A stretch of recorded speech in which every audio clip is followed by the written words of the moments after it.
Hello everyone, Fanta here. You're watching FANTAVISION, and today I am once again discussing GameStop because this is Tales from Retail, and I did my introduction all wrong because I'm supposed to say it's Tales from Retail first. Whatever.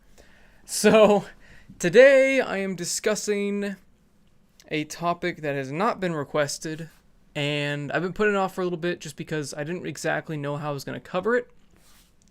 But I think I'm going to kind of discuss certain people who have had these things affect them and how ridiculous the severity of discipline at GameStop was. That's the episode topic, by the way. Discipline at GameStop. And I'm sure I could do the same video for Walmart as well, but I do want to start with GameStop because I had seen it enacted fairly and unfairly against the employees at my store and at other stores. So real quick, let's just dive in for all the people that are putting the time code in. Today I'm drinking in, what the fuck? I haven't even had any beer yet. I've had a sip. Okay. Today I'm drinking the Ballast Point Pineapple Sculpin. It's okay, you know. I like the grapefruit one a lot more. The Aloha Sculpin's probably my favorite, but I don't have any of that. So I'm just drinking what I have.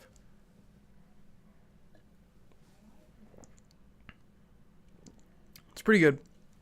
By the way, you might hear my roommate screaming because he's doing that for some reason. So today, we're going to be talking about GameStop discipline. And what I mean by that is whenever somebody does something wrong, they get disciplined. But, you know, that's not what always happens. Because GameStop didn't treat its employees, at least when I worked there, with a whole lot of respect, especially in that regard.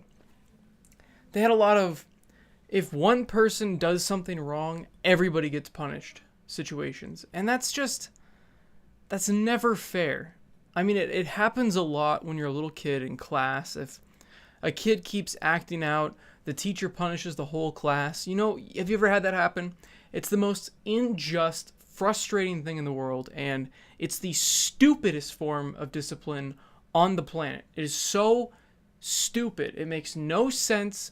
It pisses you off when you're a kid because you know it's wrong. And when you're an adult, even more so. Because, like, are you fucking kidding me? We're still doing this? I mean, not only does it make your employees or class resent you, but you have singled out that child or person who is causing the misery for the entire store or the entire class. So, GameStop treated its employees like children, and one of these things that we had to do that had this rule enacted was if you didn't hand out the sheets and you were in the store while if somebody in the store didn't hand out the sheets for the pre-orders, let me back up here. Let me explain it from the beginning to make it easier. So we had this really stupid rule for a little while. It was like a couple of months where whenever somebody walked into GameStop, you had to greet them, try to lead them or ask them, like, you know, what system they're interested in, lead them towards the used section of that system, and then, you know, tell them if they need any help or, you know, feel free to ask any questions. I mean, we're right behind the fucking counter. Of course, they can ask questions whenever they want. GameStop is the size of a closet.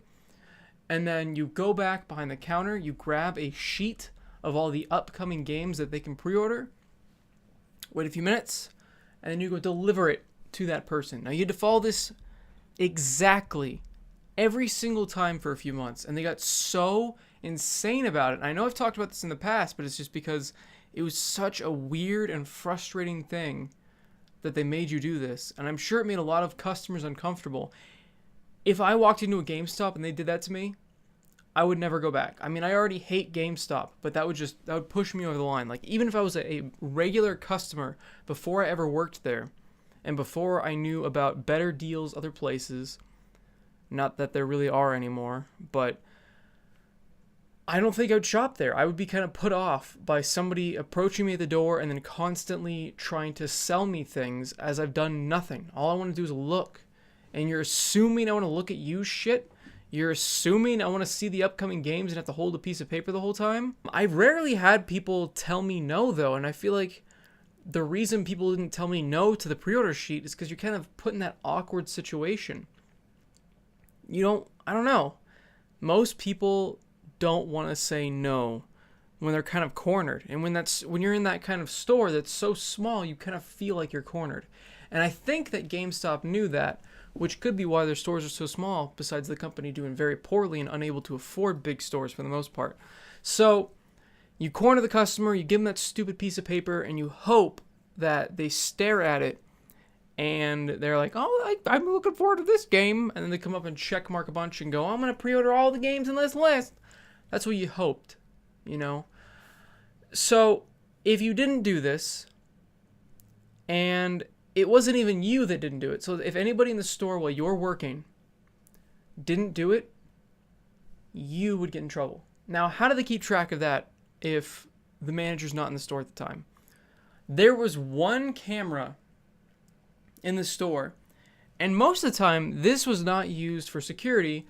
This was used to monitor us, which was the most messed up thing in my opinion. It's just, I don't know. I would always try to stay off camera because I hated knowing that at any point the district manager or my manager could review the footage. And I'm like, I don't want them judging every move I make. I don't want them staring at me as I'm working and nitpicking every little thing I do. I just find that stupid and unnerving and just, it's creepy, I feel like most people would feel that way. I know there's a lot of people also on the other side that would be like, oh, well, if I'm doing nothing wrong, I don't mind being on camera. They're the same idiots that are okay with a bunch of other things that companies and people do. So that's a whole other discussion for another day. I'm not going to go there. But everybody gets punished for one person doing something wrong. And that's just bullshit to me. Another thing was if your numbers were low. Now, numbers, which a lot of people have been asking me about in other videos, even though I've explained it, but I'll explain it again. I don't expect you all to watch all the videos. It would be nice, but I don't expect it. Numbers, when I say numbers, I mean our goals. And what do I mean by goals? You have to get your pre-owned percentage. Now, that wasn't a very huge goal. Depending on the week, the focuses kind of changed week to week, month to month. The main couple were reserves, so you had to get a certain percentage of reserves, and by percentage I mean a certain number of transactions had to have a reserve in them against the ones that didn't. So you had to have a high reserve percentage, and you also had to have a high Power Up Rewards card percentage. So you had to convert enough people to get the Pro card. But if they had the Pro card, thankfully it didn't count against you. It just didn't help you. So that's why whenever you go to GameStop, they're like, oh, you only have 11 months left of your Pro card. Why not renew now? Because sure, you're not going to hurt their numbers, but it would help them a hell of a lot more if they could get you to renew it. And of course, like I said, the focuses shift. I know that the third number that I guess they do look at quite a bit was the percentage of used games that you sold versus new. And just new merchandise in general. I mean, if you sell a pack of cards in a transaction, that kills you. That's what I was saying in that daycare episode. If a kid came in and bought a couple stupid toys next to the register and did it in separate transactions, that murdered your goals. And the thing is there was a punishment behind not hitting your goals. Was there ever a reward, Fanta? Fuck no, there wasn't. There was never a reward for anything. And I'll get into that. And I think I've covered that in the past with my Too Many Managers episode. But that was like a year ago. So we'll talk about it again. So if you did not hit your goal and you were not a manager or a key position, literally a key position, meaning you have a key to the store, you are screwed. You are completely screwed. You got your hours cut and you get the worst shifts. I mean, you would get your hours cut so bad to the point that it's so difficult to get your goals up and to get better at your pitches because you're not getting hours. You cannot get into the swing of things. You can't get a rhythm down. You can't get your pitches down. And because you can't get your pitches down, because you can't get used to it, you're not getting better at your job because you're not getting experience, they cut your hours more. And a lot of people would get cut until they were fired. Or they would just keep not being on the schedule and they just quit because they're not getting any hours. I feel like it's such a skeevy way of doing things, cutting hours. I mean, I get it. If the person's not trying, sure, discipline them, give them less hours, find a way so that they get the hint. You are at work, you need to work. I get that, that's fine. But if somebody's busting their ass and it's just a bad week, you're ruining their livelihood. You're cutting their hours, you're cutting their paycheck. You know? And it's a really messed up way to discipline someone. I saw that a lot, and I was a pretty damn good salesman, so I never really had it happen to me. I did have a few bad weeks, but I think I had been there long enough, and I made friends with enough managers that I usually didn't get cut too bad. But before I got a key holder position, it was a pain in the ass to get hours. You had to fight for them. And if you weren't doing well, a punishment was to take away your hours. You get a customer complaint, they take away your hours. That's another thing. If the customer complains for any reason, again, I think I've covered this in an old video as well, you get brought to the back and you get talked to. You might even get written up. And it was over some bullshit things a lot of the time. If the customer gets really angry and they're just trying to break the rules to their own benefit, it doesn't matter. You have to make every customer happy. And the customer is always right is the most cancerous bullshit term that retail has ever come up with. They basically just say, you know, make the customer a bunch of cunts. Do that. How about that? Do that. Like I've said in the past, retail is like the terrible parent where like the kid is having a tantrum because they're not getting what they want. And retail's like, oh, no, it's okay. We want you to be happy. You can have this for free. Oh, you can have this refund. Oh, we'll break all the rules for you. Oh, our employee told you couldn't do that? Well, we're going to write him up. We're going to give him a stern warning for doing their job. And that's not right to me. You shouldn't have to feel bad for following the rules. And I understand in some situations there's special cases for things. Like if something's stolen or a family member trades in something they weren't supposed to. Like let's say a brother traded in the other brother's game without their knowledge. That's understandable. We'll break the rules for that. But if your 18-year-old son has traded in a game and you, the mother, have decided that it's not enough to you, even though it's not your game, you didn't buy it, he made the choice. He's old enough. You don't call me a motherfucker and sit here and threaten violence on me and threaten to get me fired and do all these different things. Like, I don't understand it. You don't get what you want. But guess what? In retail, you do. You get whatever the hell you want. So that woman got her game back that her son traded in and the game that he wanted to buy. In fact, he did buy it. So he traded in the game, bought the new game he wanted, and then the mom just got really bitchy. And then they walked away with both because the manager will just suck your cock because that's what's going to happen. The manager bows to the will of the customer. And that's not fair to the employees, ever. It never works out towards the employees because it fosters this superiority complex to all customers. They will always view you as if you are a lesser human being. And that is why I started this whole series to begin with, because of the bullshit ways that the customers make an already shitty job even worse. Now, what does written up mean? Since we're talking about discipline here, and I'm not just going on a rant about corporate culture and retail stupidity. I guess I am talking about retail stupidity, aren't I?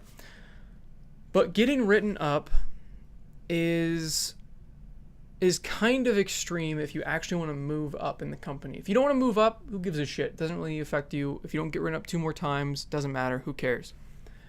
But if you are ambitious and you are trying to get paid more, either retail is your full-time job and you need the money, or retail is your current job, and even though it's not your career path, you need the money. getting written up fucks you over because you cannot get promoted for 6 months. Now, they could have changed this by now, but it was 6 months or something ridiculous like that until you can get promoted. And there was a time where I got written up for the dumbest shit. It was one of those, if one person does this wrong thing, everybody gets written up type things. That also happened with stealing. Like if somebody stole like a really expensive item, everybody in the store, while that item got stolen, got in trouble. You didn't always get written up, depending on what happened, but you do get blamed for it. Even though if it's super busy, like on Black Friday or something like that, and it's on those stupid metal peg hooks that can easily be undone by anybody buying those things off of eBay, or just yanking the headsets as hard as you can, or taking apart the box of the headset and leaving the plastic thing just hanging there, which has happened many times when I used to work at GameStop, which is why most GameStops I go into nowadays, they just have like paper boxes out of the headset, and the headset's either locked up or high above where you can't get it. And I didn't get promoted to my key holder position for quite a while because of that reason.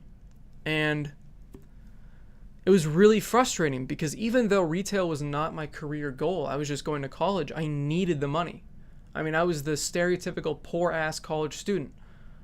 At one point, back when I used to go game hunting, I had to sell a bunch of games. I had to keep game hunting to pay the rent because I wasn't getting enough hours at GameStop. So I finally got promoted to that position, which enabled me to get a lot more hours and slightly more pay. It was still pathetic. It was a pathetic pay. I mean, it's less than minimum wages now.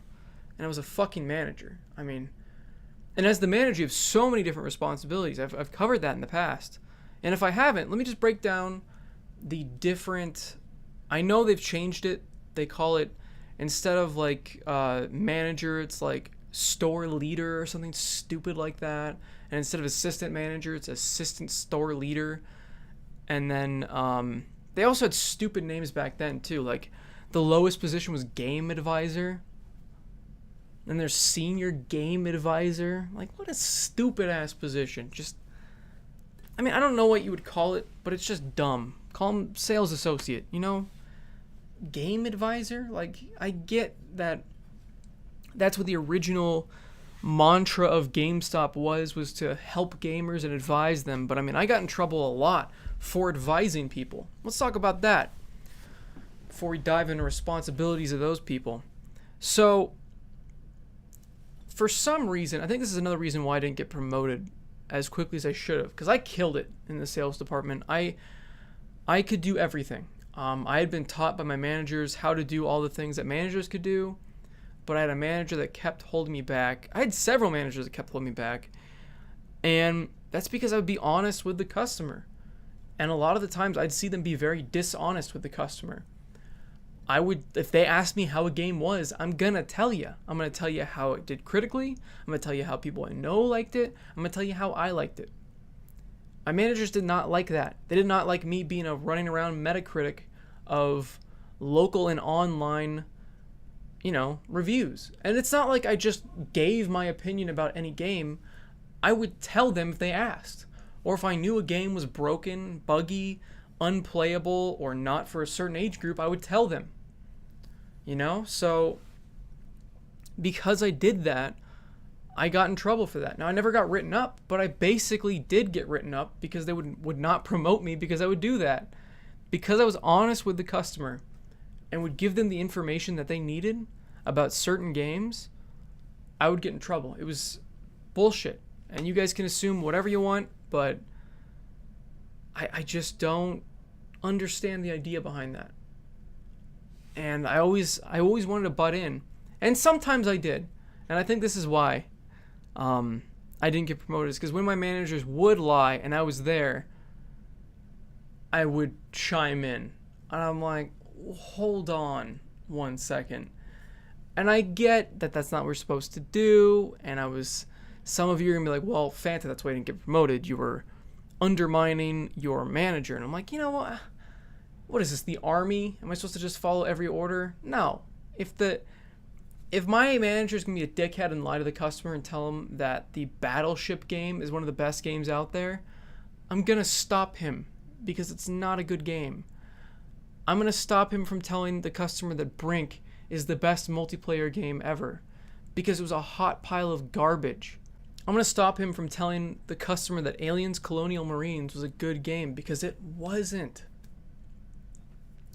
So because I tried to help the customer make smart purchases and buy games that they knew that they were going to enjoy and foster a relationship with these customers, they know, hey, the people at this game store tell me the honest truth about these games and want me to enjoy my experience when I get home and not have to come back and return it.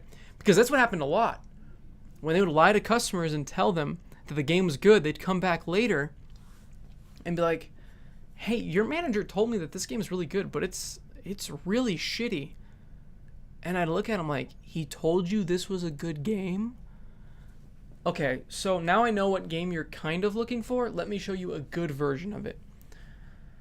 And that's not a good experience for the customer, and it's just really messed up that I got punished for doing the right thing. Just like the Coles thing. I seem to get punished for doing the right thing, and I don't get it. I feel like a lot of people on this planet are, and that could be, that could explain a lot. So, I don't know. I guess let's dive in real quick to the different store positions. So there's Game Advisor. Again, I don't know what it's called now. I know they changed it. So Game Advisor, you basically have barely any hours. You do whatever all of the managers above you say. You are a yes man. You clean the store. You do all the shit that the managers don't want to do. You're the one that's going to be vacuuming. You're going to be the one that's dusting. You're going to be the one that's doing all those different things. You got to do all the grunt work. And if the store gets messed up, you bet your ass that the manager is going to go, well, you're going to clean it up. SGA was basically an assistant manager. They just got paid less. That's the only difference. I think they didn't make... I don't think we made hours. So we didn't do the hours, and that's it. That's the only difference between an SGA and a assistant manager. At least that's how it was before. I mean, there were days where I worked all Sunday because people called in sick. So I had the whole day, open, close. I constantly closed by myself. I opened by myself. I took cash to the bank every single time I closed. I mean, it's a manager's job. And then during Black Friday, I managed like 3 to 4 people. Or during the holidays, I managed like 3 to 4 people certain days. I managed at least 1 to 2 employees constantly. What did the assistant manager do? Same exact thing. What did the store manager do? Same exact thing. The only difference between the store manager and the assistant manager and the SGA was the store manager kind of did the budget stuff. They did some of the behind the scenes paperwork, but not a whole lot. They basically just had to attend more meetings. That's what I got from it. I mean, you can tell me in the comments if I'm wrong, if you're a store manager or you know what they do. Maybe they've changed what they do now, but it seemed like they didn't really do that much more work. They also were in charge of discipline. So, but that's it, you know? I mean, there was such a huge pay gap between SGA and assistant manager, and definitely between SGA and store manager. And I don't think SGA was full-time. I believe it was part-time. You just got a hell of a lot more hours than if you were a GA. Because you were able to close, you were able to open, you were able to do all those different things with that title. And ridiculous. It's just ridiculous how they treat people in that position, and I don't know. Really how they treat everyone, even at the top ranks. I mean, speaking of discipline, whenever the store manager got in trouble, the district manager would punish the whole fucking store. And one of my managers was not liked at all by my district manager. And our store was the district manager's home store, so he was constantly there. And he would constantly give us a hard time. He would always be giving us a hard time because of what the store manager was doing to piss him off that week. And it sucked, you know? I mean, besides those, like, difficult times, it was such a chill store, such a great environment. Besides the shitty customers occasionally. And the stupid fight for numbers constantly. But just getting punished for somebody else's just opinion of the manager or the manager's mistakes or somebody else's mistakes, that was the most frustrating thing about both stores, really. And I feel like Eric and I can talk at great length about discipline at Walmart, because that was like a constant thing, it seemed. It was constantly seeing people get fired and written up and in trouble at Walmart. And sometimes they deserved it, but a lot of the time the punishments were just stupid and they didn't make any sense. But we'll discuss that in probably next week's Tales from Retail. Maybe we'll do another disciplinary episode. So that was the disciplinary side of GameStop.